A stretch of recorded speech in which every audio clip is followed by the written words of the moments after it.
Prosperity. Spiritual Secrets to an Abundant Life by Charles Fillmore, published in 1938. Forward.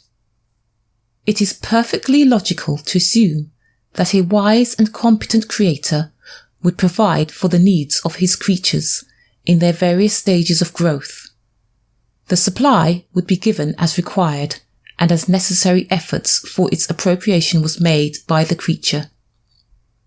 Temporal needs would be met by temporal things, mental needs by things of like character, and spiritual needs by spiritual elements.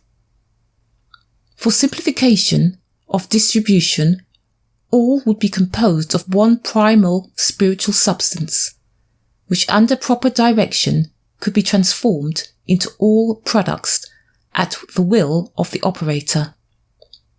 This is a crude yet true illustration of the underlying principles on which the human family is supplied on this earth.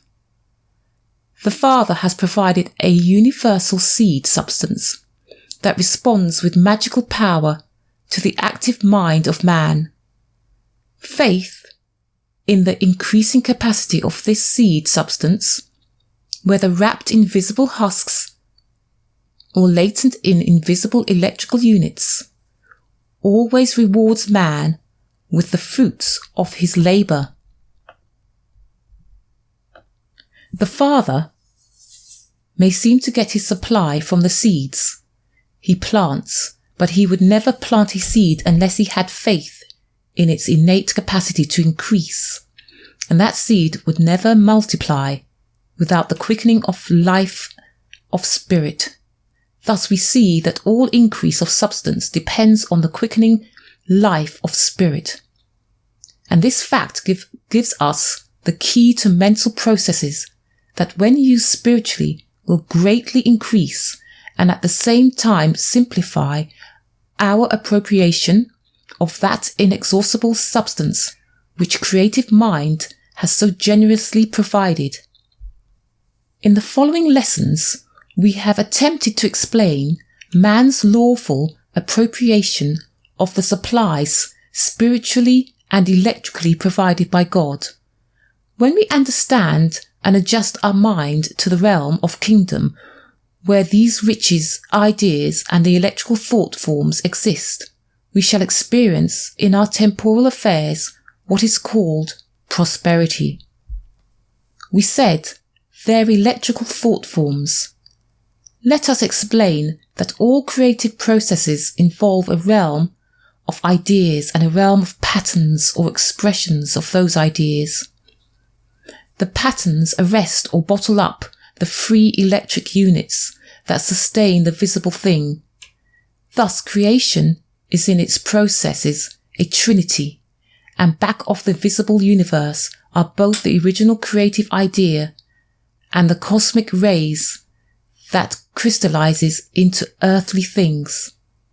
When we understand this trinity in its various activities, we shall be able to reconcile the discoveries of modern science with the fundamentals of religion. Modern science teaches us that space is heavily charged with energies that would transform the earth if they could be controlled. Sir Oliver Lodge says that a single cubic inch of the ether contains energy enough to run a 40 horsepower engine 40 million years. The divergence of opinion amongst physicists as to the reality of the ether does not nullify the existence in space of tremendous potentialities. Sir Arthur Eddington says that about half the leading physicists assert that the ether exists, and the other half deny its existence. But, in his words, both parties mean exactly the same thing, and are divided only by words. Spiritual understanding says that the ether exists as an emanation of mind and should not be confused in its limitations with matter. Mathematical measurements applied to the ether work it out of existence because its reality is in the mind that conceived it, and its being is governed and sustained by ideas, and ideas have no physical dimensions. So the ether will have existence and deposit matter only so long as mind has use for it.